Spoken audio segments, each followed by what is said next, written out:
Sayang nito kasi binili ko to kay Carol ng 150 each. Tapos yan pinagsama ko dun sa isang paso. Kaya lang masyado na siyang mahaba. So it's time na ako naman magparami nito. Kasi ito, ito nga mayroon na siyang suwi.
Ito naman cookies and cream kaprom di ang iriripat kasi sayang nito kasi binili ko to kay Carol ng 150 each.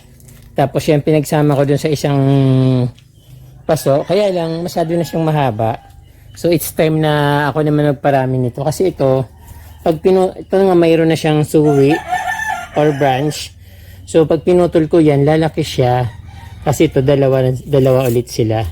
Kasi ito madali naman itong paramihin. Putol-putulin ko lang ng maiksi, then ilalagay ko lang doon sa lupa. So magdadahon na rin siya.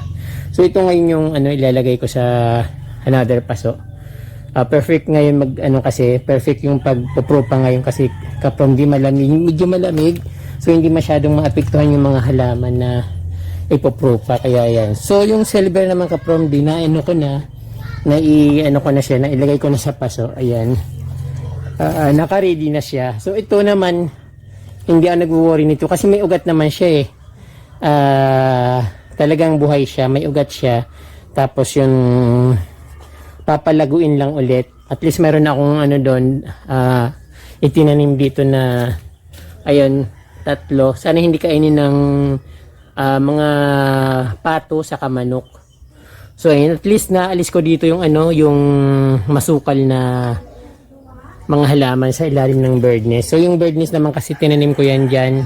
Galing dun sa harap, anilipat ko dito, pinutol ko yung puno na nakakapitan niya. Ayan. Ayun, dalawa sila. Yung isa naman dun kasi yung isa natumba ng bagyo. Kaya hindi ko na siya naayos. So, pero itinayo ko ulit para kahit pa paano baka magdahon ulit. So, ayun kaprom. Medyo nga lang yung lupa dito kasi wala akong nabibili dito yung mga pang soil, yung mga pang plant soil. So, kumukuha lang ako ng lupa dito sa tabi-tabi. So, puputilin ko siya ng maiksi. Ayan, para mas madaling lumaki nga sa puno. Ayun.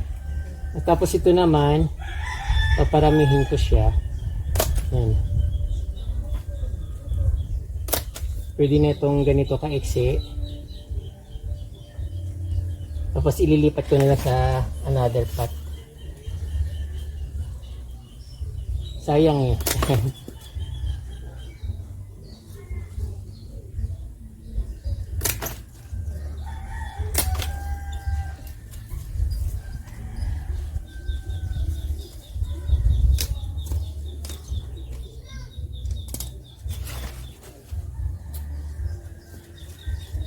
kung ano-ano na lang yung lupa, ito kasi sobrang bigat nito. Gusto kong bawasan ng nito. Grabe na yung bigat ng nito. Yung lupa niya.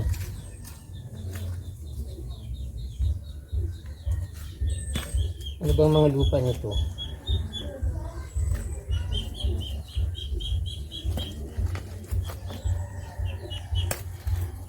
Kasi ang laki ng paso.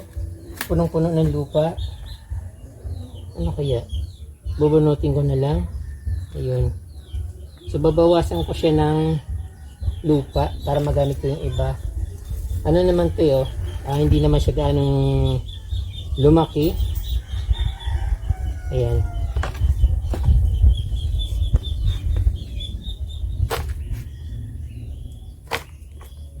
Yan ko na lang.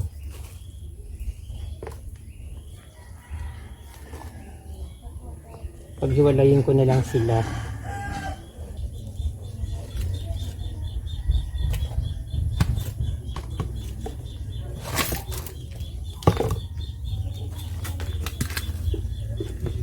Yan na naman yung mga pato.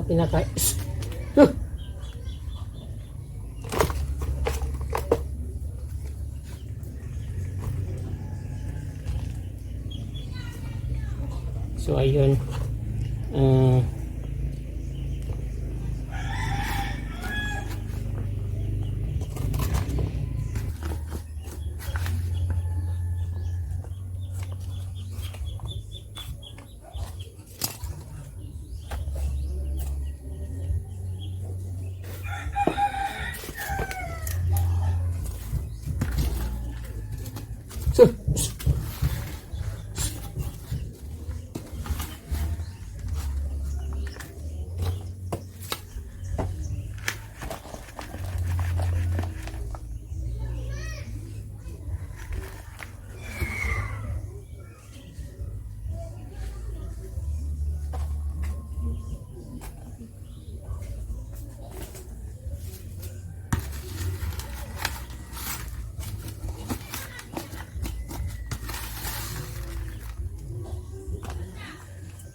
So, ayun.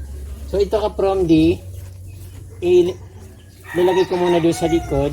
Tapos, hayaan ko muna siya mag-ugat. Saka ko ilalagay sa paso.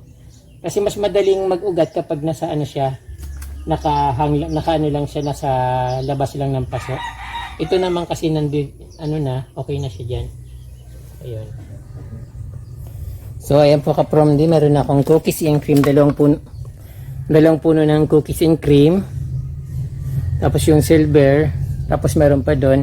Tapos ito, papagutin ko muna sa tubig. Saka ko ilalagay sa paso para mas madali.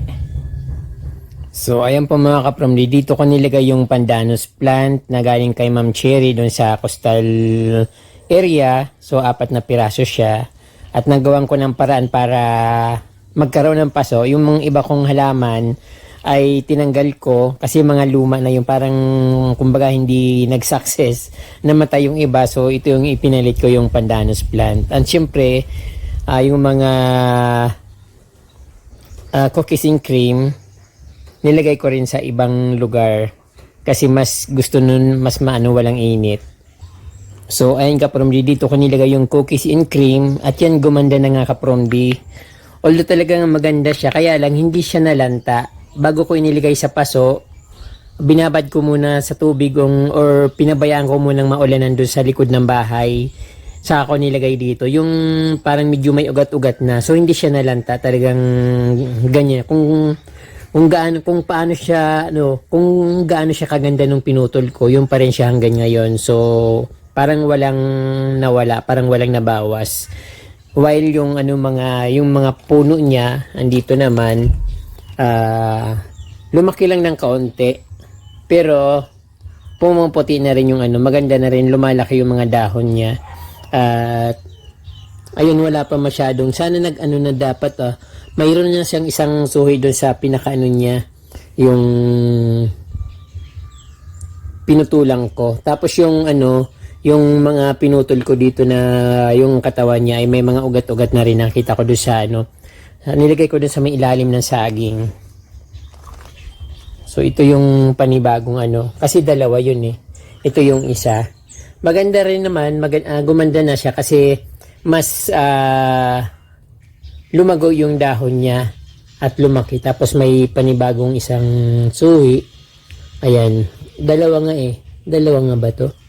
Oo, 3. Bali 4 na yung suwi nito, kaya 5 na nga kasi yung katawan na yung pinutulang ko, meron pa isa yan, no. So bigla siyang dumami. Tapos sinaantay ko yung magdahon kasi mayroon ng ugat, dahon na lang inaantay ko dun sa mga pinutol ko ng katawan niya. So ayan po mga ka-from, maraming pong salamat sa inyong panonood at huwag niyong kalimutan mag-subscribe at pindutin po yung notification bell para updated po kayo sa aking mga bagong post na videos.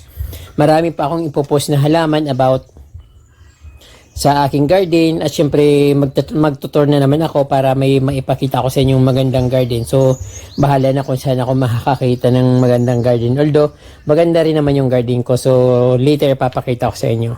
So ayan po ka-from, maraming salamat. Muchas gracias. En Diyos mabalos.